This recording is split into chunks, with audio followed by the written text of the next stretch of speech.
Hola, ¿qué tal? Bienvenidos a este video en el que vamos a empezar a estudiar la lógica proposicional.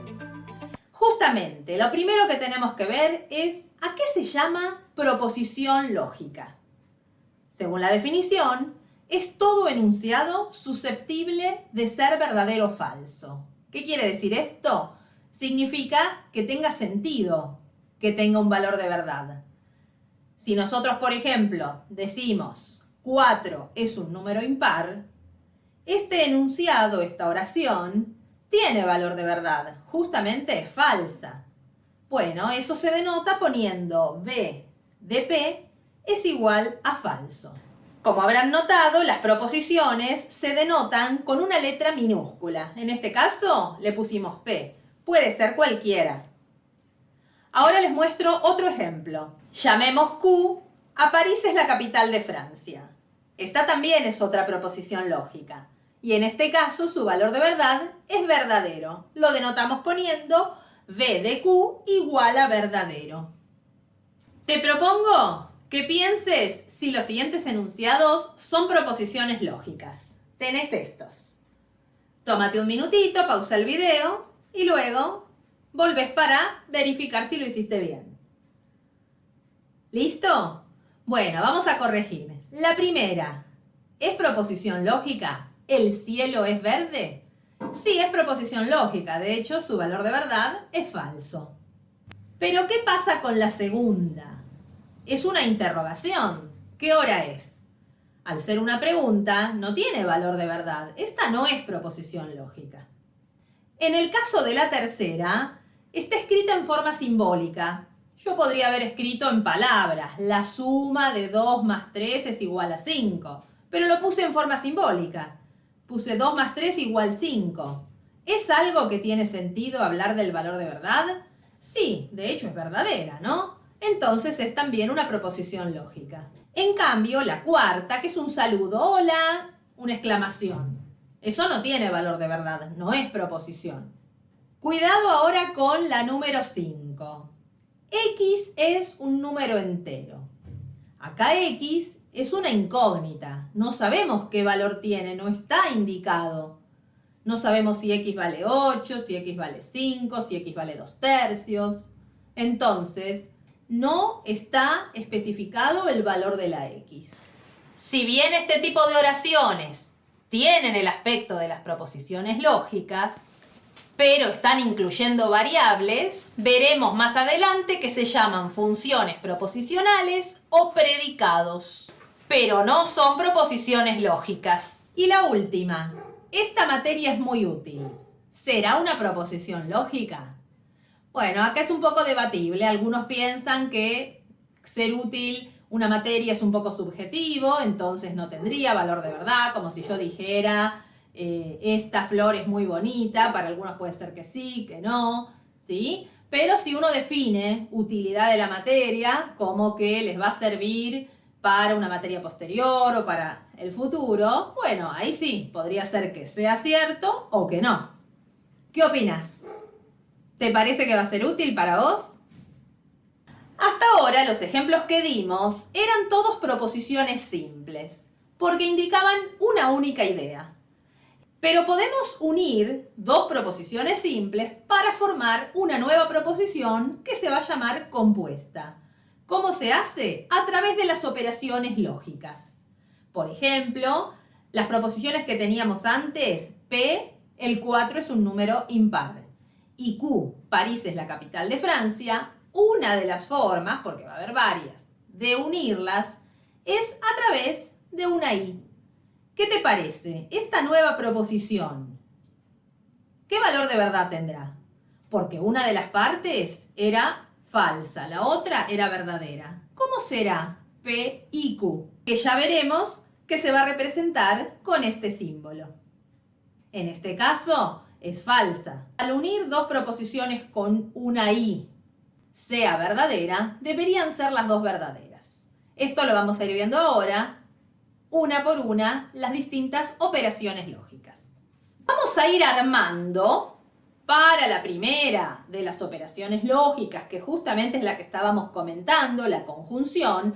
Vamos a armar lo que se llama una tabla de verdad. Aquí vamos a poner todos los casos posibles de valores de verdad de las proposiciones simples. Si yo tengo dos proposiciones y cada una de ellas puede ser o verdadera o falsa, tenemos en total 4 casos posibles, que son estos que vamos a escribir. Puede ser las dos verdaderas, la primera verdadera y la segunda falsa, la primera falsa y la segunda verdadera, o las dos falsas. Aquí tenemos entonces contempladas todas las posibilidades.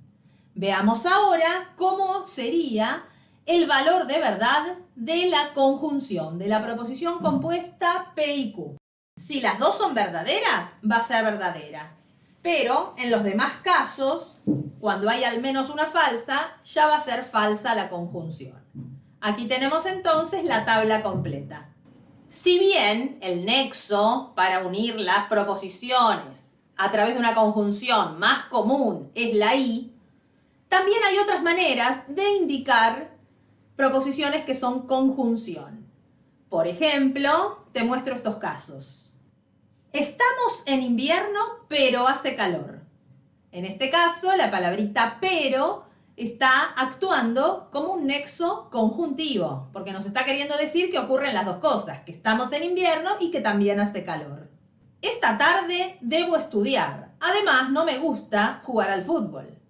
El además también nos está dando la idea de que simultáneamente ocurren las dos cosas. Y el último ejemplo, tu prima es muy bonita, también es muy inteligente. Bueno, en este caso el también funciona como un nexo conjuntivo. Antes de pasar a la próxima operación, te dejo acá un ejercicio para que pienses. Podés pausar el video, pensalo tranquilo, que yo luego te pongo los resultados, las respuestas. ¿Estás listo? Bueno, acá te pongo las respuestas. Como la proposición P es falsa y las otras dos, Q y R, son verdaderas, la única conjunción que iba a ser verdadera es la que tenía a Q y a R. Las otras son falsas. Ahora vamos a pasar a una nueva operación. Esta se llama disyunción y se representa con este simbolito que se lee O. Acá tenemos los mismos 4 casos que antes, porque seguimos trabajando con dos proposiciones, pero ahora, si uno dice P o Q, está queriendo decir que puede ser una o la otra, también incluye la posibilidad de que ambas sean verdaderas. Entonces, la tabla, ¿cómo se va a armar? Si son las dos verdaderas, va a ser verdadera. En el siguiente caso, que hay una verdadera y la otra falsa, también es verdadera. Cuando son al revés, también. El único caso en que da falsa una disyunción es cuando las dos proposiciones son falsas. Algunos ejemplos para tener en cuenta. Debemos presentar documento o credencial para rendir el examen. Le puedo cobrar en efectivo o bien con tarjeta de débito. Significa que con cualquiera de las dos, incluso el que tiene ambas. Bueno, y al igual que antes, acá te dejo un ejercicio para que vayas pensando. Léelo bien, si querés pausa el video, que ahora enseguida te pongo las respuestas y comentamos un poco. ¿Listo? Corregimos. En este caso, las dos primeras proposiciones, P y Q, eran falsas y la única verdadera era R. Por lo tanto, de todas las disyunciones posibles, la única que era falsa es la que estaba formada por las dos falsas. Es la número 2. Hay otro tipo de disyunción que es la disyunción excluyente.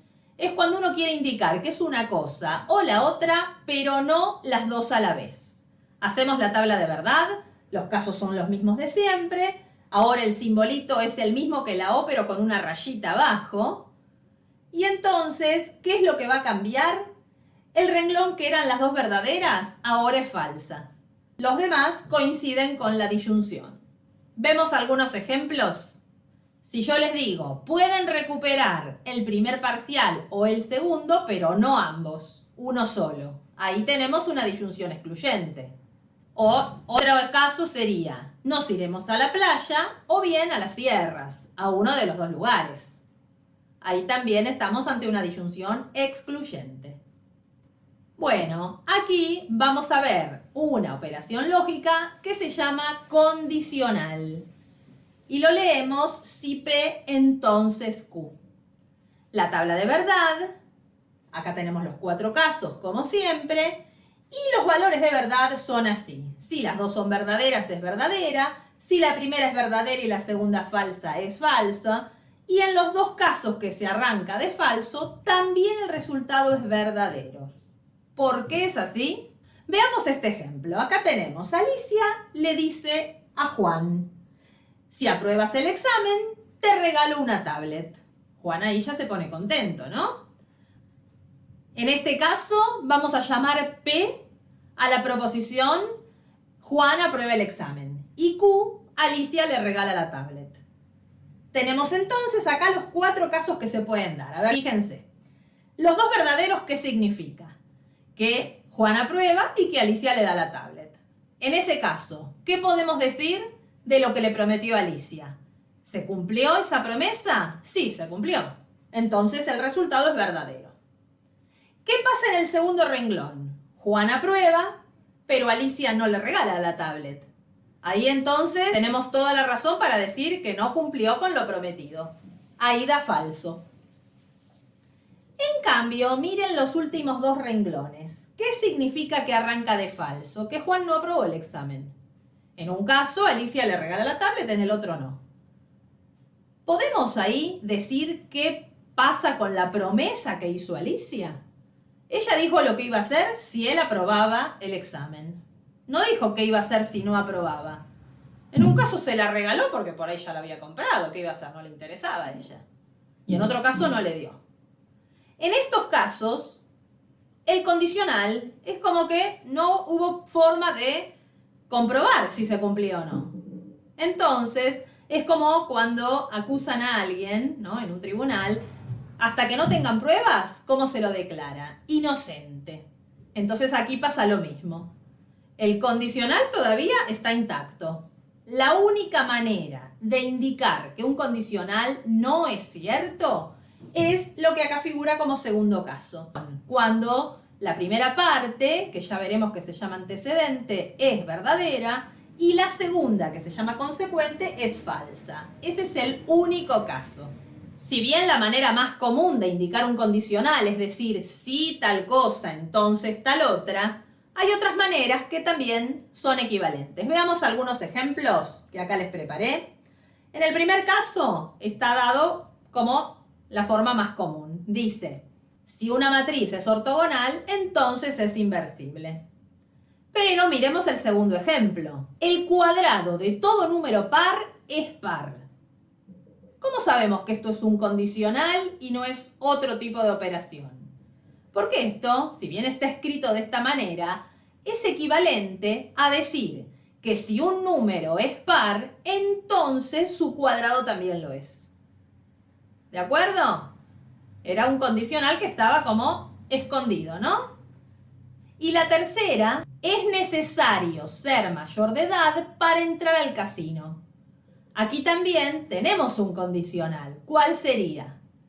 Que si alguien está dentro del casino, entonces es mayor de edad. Ahora igual enseguida vamos a ver esto de condición necesaria, condición suficiente, para que no se confundan. Cuando un condicional P entonces Q es verdadero, directamente ahí se puede decir que P implica Q. Pasamos ahora a otra operación, la que se llama bicondicional. Como verán, bi es de 2, condicional, 2 condicionales. Se denomina sí y solo sí a este simbolito. P, sí y solo sí, Q. En este caso, si yo les dijera, Alicia le regala la tablet, sí y solo sí Juan aprueba. ¿Qué cambiaría? Acá tenemos los 4 renglones. Si aprueba y le regala, se cumple. Si aprueba y no le regala, falso. Si no aprueba y le regala, en este caso también es falso, porque solamente le tenía que regalar en el caso que aprobara. Y si las dos son falsas, es verdadero. Acá tenemos entonces la tabla del bicondicional, que si la observan un poco, tiene valores de verdad exactamente opuestos a los de qué operación que ya vimos antes. a la disyunción excluyente, tal cual. Algunos ejemplos que podemos dar con bicondicionales son los siguientes. Aquí figuran. 1. Una matriz cuadrada es inversible si y solo si su determinante es distinto de 0. Otra forma de indicar un bicondicional puede ser solamente si aprueban los parciales y el TP, firman la materia. Solamente si también indica que es un sí y solo sí. O si dijéramos únicamente sí, solo en caso de... Un ejemplo más, es necesario y suficiente ser socio para obtener el descuento. Acá también al decir que es necesario y suficiente, al ser las dos, está dando la idea de un bicondicional. Cuando un bicondicional es verdadero, se dice que P es equivalente a Q. Es una equivalencia lógica. Y nos queda la última operación, que a diferencia de las anteriores, esta no es una operación binaria. Binaria quiere decir que operaba dos proposiciones. Hasta ahora todas las demás tablas de verdad tenían 4 renglones porque teníamos P y Q. Entonces, cada una con 2 valores de verdad, se nos armaban 4 casos. Pero esta operación que vamos a ver ahora es una operación unaria, es decir, se le puede aplicar a una sola proposición. Por lo tanto, la tablita es más chiquita, solo tiene 2 renglones y se llama negación. P puede ser verdadera o falsa. La negación de P, que es justamente la proposición que le cambia el valor de verdad. Si P es verdadera, la negación de P es falsa. Cuando P es falsa, la negación de P es verdadera. Veamos algunos ejemplos. Si mi proposición P fuera que el 3 es un número par, la negación ¿qué dice? Que el 3 no es par. Si una proposición dijera hoy es domingo, la negación podría decirse no es cierto que hoy es domingo. ¿La división es cerrada en reales? Si queremos dar la negación, ¿qué tenemos que decir? Es falso que la división es cerrada en reales. Bueno, ya vimos todas las operaciones lógicas, pero las estuvimos viendo en forma separada cada una. Puede haber proposiciones compuestas que estén formadas por más de una operación, ¿sí? Por ejemplo, tenemos esta. No P y Q, entonces R. Y acá, además de haber 3 operaciones diferentes que están dentro de la misma proposición compuesta, ¿cuántas proposiciones simples tenemos aquí? Tenemos 3, P, Q y R. Si queremos armar una tabla de verdad para analizar los valores, ¿cuántos renglones te parece que va a tener? Podemos pensarlo así. Nosotros ya con 2 proposiciones sabíamos que había 4 renglones. Acá los tenemos. Pero como ahora tenemos una proposición más, R, que puede ser tanto verdadera como falsa, podríamos decir, en estos 4 casos que son todas las posibilidades con P y Q, vamos a poner a R verdadera. Y ahora los mismos 4 casos que teníamos, todos con R falsa. Es decir que la cantidad ahora se duplicó. La cantidad de renglones, que eran 4 para 2 proposiciones, ahora pasaron a 8 para 3. ¿Cuántos te parece que va a haber si tuviésemos una más? Serían estos mismos 8 con esa última que agregamos, verdadera, y los mismos 8 con la última falsa, o sea, 16. Y así sucesivamente. Entonces, si decimos que en una proposición compuesta que tiene n proposiciones simples, hay ¿cuántos renglones en la tabla de verdad? ¿Con qué completarías esto? Muy bien, con 2 a la n. Exactamente. Enseguida vamos a ver cómo hacer tablas de verdad de proposiciones compuestas. Primero, vamos a aclarar algo. Así como cuando tenemos operaciones aritméticas, ¿no? Si tenemos 2 más 3 por 4 y no tenemos ningún paréntesis, todos ustedes saben que primero se hace la multiplicación y después la suma, también en las operaciones lógicas, para evitar tener que poner muchos paréntesis, corchetes y llaves, hay un orden o una precedencia. Y es la que está dada por esta tablita. En este orden se tienen que ir haciendo las diferentes operaciones. Para ver si se entiende, vamos a dar un ejemplo concreto. Si tenemos esta proposición compuesta, ¿de cuál de estas 4 formas hay que interpretarla? Pensalo un poco. Fíjate acá el orden que hay de los operadores. A ver cuál te parece. Pausa el video y después retomás para ver si lo hiciste bien. Bueno, ¿estás listo? ¿Corregimos? La opción correcta era la número 3. ¿Por qué? Porque primero se hace la negación, en segundo lugar se hace la conjunción y lo último que había que hacer era el condicional. En cambio, en las otras estaban haciendo primero otras operaciones. Por ejemplo, en la primera opción, lo primero que hacían era el condicional y eso era lo último. ¿Se entiende? Bueno, ahora sí vamos a armar las tablas de verdad de estas 3 proposiciones compuestas. Toma nota que ahora las vamos a ir haciendo juntos, una por una. Bueno, acá estamos con el pizarrón. Vamos a hacer la primera. ¿Qué es esta? Q, sí, solo sí, no P o no Q. Hacemos los 4 casos. Los podemos poner en cualquier orden. P primero y Q después o al revés. Yo en este caso voy a poner primero Q porque es la que primero aparece, pero es indistinto, ¿eh? Pueden poner P primero, da lo mismo. Lo importante es que abarquemos los 4 casos. Yo voy a poner acá que podrían ser las 2 verdaderas, podrían ser así. Si ustedes lo hicieron en otro orden, para comparar si lo hicieron bien, revisen en cada caso el valor de verdad que hay en cada renglón. Bueno, si lo hacemos de esta manera, primero voy a obtener, fíjense, acá dice no P. Entonces, por un lado quiero obtener no P, que es negar esta columna, la de P. Cuando P es verdadera, no P es falsa. Cuando P es falsa, no P es verdadera. Y lo mismo en los 2 últimos renglones. Ya tenemos listo este pedacito. Ahora vamos a calcular no Q. Para calcular no Q, tenemos que negar la primer columna, que es la de Q. Como los 2 primeros de Q son verdaderos, yo acá pongo falso. Y en los 2 últimos pongo verdadero. ¿Sí? Ahora que ya tenemos hecho no P, no Q, entre estas 2 columnas tenemos que hacer una disyunción. ¿Bien? Les voy a señalar con rojo cuáles son las columnas que vamos a estar trabajando acá. Esta y esta. Tenemos que hacer la O entre estas 2. Entonces, ¿cómo era la disyunción? Si las 2 son falsas, la disyunción ¿cómo es? Falsa. Pero cuando hay al menos una verdadera, ya la disyunción es verdadera. Acá también. Y como esta es una disyunción que no es excluyente, si son las 2 verdaderas, también es verdadera. ¿Qué tenemos acá? Tenemos el resultado de este paréntesis. Pero todavía que me falta. Me falta hacer un bicondicional. Así vamos a tener toda completa esta proposición. ¿Qué columnas son las que tenemos que ver? Ahora lo voy a marcar en verde. Tenemos que ver la de Q, que es la primera, y esta, que es la que habíamos obtenido recientemente. ¿Sí? No sé si se nota mucho. Bueno, la primera y esta. El sí, solo sí, devolvía verdadero cuando las 2 tenían el mismo valor de verdad. A ver, en el primer renglón esto es verdadero y esto es falso. Son distintas. Esto da falso.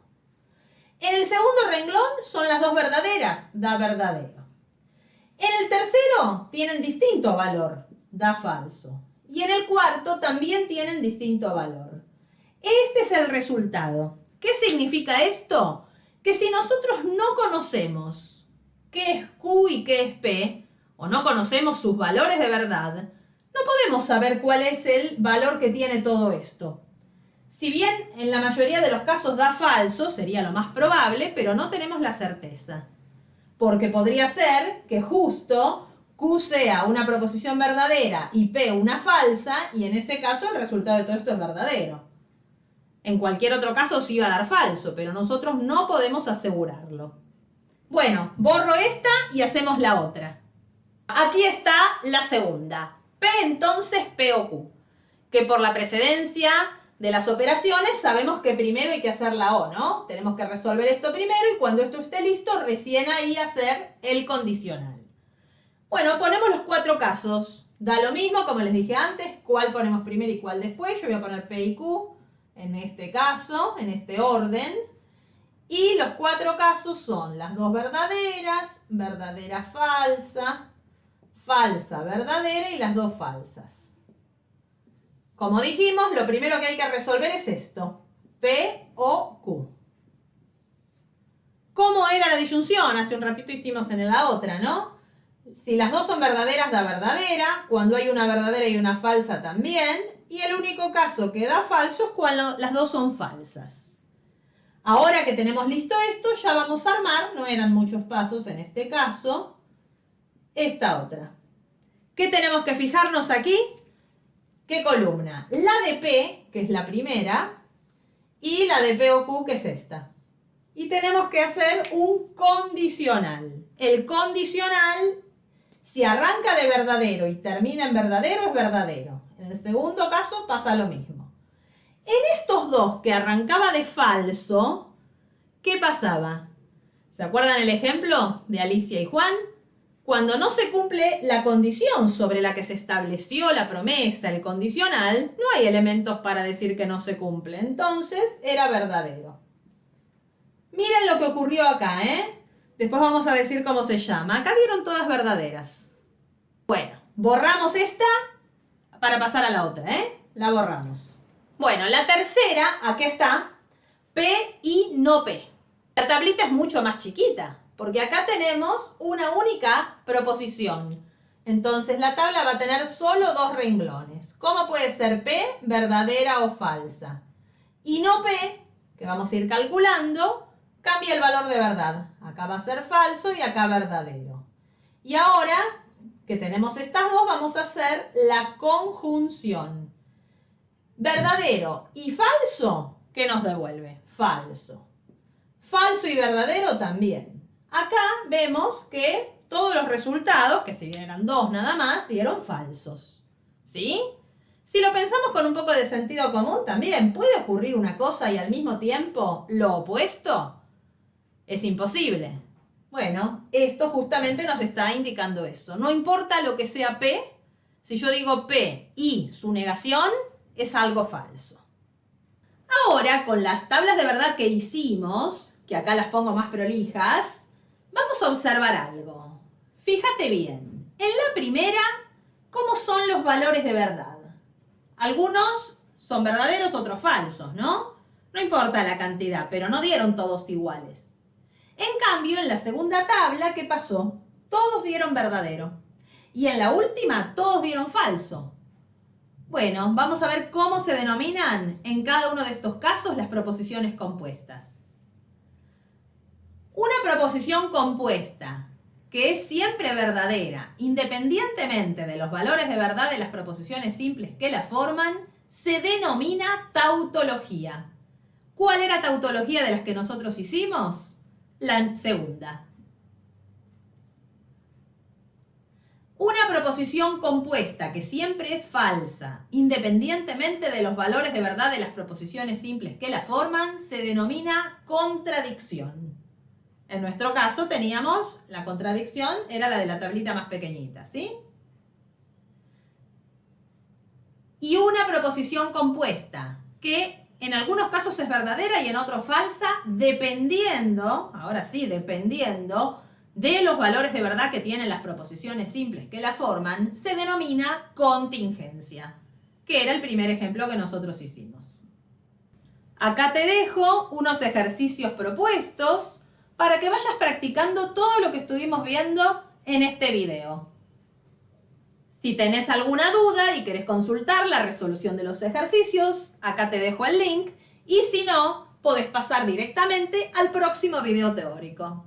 ¡Nos vemos!